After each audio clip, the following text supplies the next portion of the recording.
Salut, bienvenue pour cet épisode découverte Papatriarcat Plus. J'ai pris le parti maintenant de vous laisser découvrir un extrait des bonus le jour de leur sortie. Ne soyez pas étonnés, c'est pour ça que je fais ce petit message avant. L'épisode va s'arrêter au bout de quelques minutes. Si vous souhaitez continuer bien sûr l'écoute de cet épisode et de l'ensemble des bonus, vous pouvez cliquer sur le lien en description pour vous abonner. Je vous souhaite un bon extrait. Avec quelqu'un qui a dit que je peux pas jouer aux poupées, et après j'ai pleuré. Bienvenue sur Papatriarcat, le podcast qui réfléchit à la parentalité au XXIe siècle pour l'affranchir du modèle patriarcal.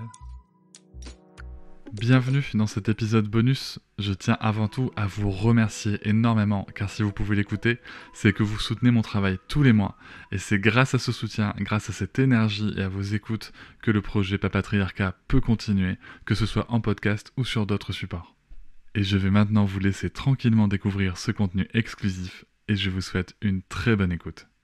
Salut Stéphanie. Salut Cédric. Je suis ravi de te recevoir à nouveau dans le podcast Papatriarcat pour cet épisode bonus. Et alors toi, tu veux nous parler, si j'ai bien compris, de l'accompagnement du bébé, c'est ça, Voilà, par les parents. et du développement de leur autonomie dans le cadre de la parentalité. Allez, vas-y. Qu'est-ce que tu veux nous en dire ? En fait, je m'étais dit, comme moi je suis maman de Diego qui a 19 mois actuellement en octobre 2024, jour de l'enregistrement, et toi de Lucas qui a 8 mois, je m'étais dit que c'était intéressant, puisqu'en plus dans l'interview enregistrée ensemble, on a quand même régulièrement parlé de la petite enfance. Donc je me suis dit, pour une fois, je vais choisir un sujet très personnel. Et en fait, moi, en devenant jeune mère, ce qui m'a frappée, parmi évidemment tous les bouleversements que j'ai vécus, c'est le pouvoir immense des bébés. Je l'avais découvert avec les travaux, tu vois, notamment dans le cadre des 1000 premiers jours, je m'étais renseignée.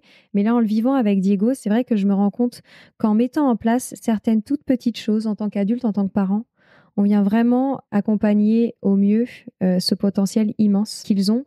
Je pense que déjà, à la base, on ne va pas revenir trop longtemps là-dessus. C'est que, évidemment, la théorie de l'attachement, John Bowlby, Boris Cyrulnik, c'est qu'évidemment, la base, c'est la sécurité affective des enfants. Et la science a vraiment prouvé que garantir cette sécurité affective des parents et du bébé permet le développement de son plein potentiel. En effet, à cette période-là, leur cerveau est extrêmement malléable, donc il est à la fois très malléable aux choses positives qui l'entourent, mais aussi très malléable aux potentielles choses négatives qu'il peut vivre pendant sa petite enfance. Et en plus, comme on a parlé de Montessori, je m'étais dit, tiens, je vais distiller quelques petites choses Montessori pour aussi montrer que Montessori n'est pas seulement un truc de riche, mais qu'on peut faire des choses extraordinaires Montessori à la maison sans trop dépenser d'argent. Moi, il y a une chose que je trouve extraordinaire dans l'accompagnement de l'autonomie du jeune enfant, c'est la préparation de l'environnement.